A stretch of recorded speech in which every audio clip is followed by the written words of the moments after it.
We just saw that if we want to change the range of moving average, we can simply change the range that goes inside the average formula.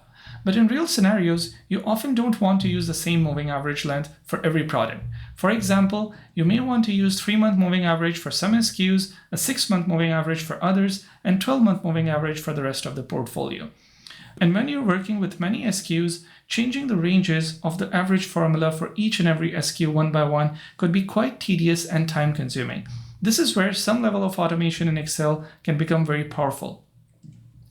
Instead of hard-coding the moving average range inside the formula, we can design the model so that the range is controlled by an input cell.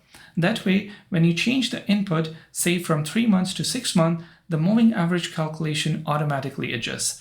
Let me show you what it looks like.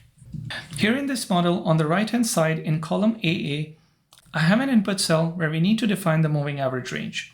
If I put 3 over here, the calculation of the moving average adjusts to 3-month moving average.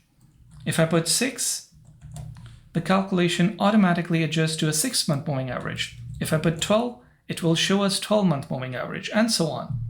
To build this kind of flexibility and automation, we need to first learn an important Excel function, and that function is called the index function. That's what we're going to learn in the next lesson.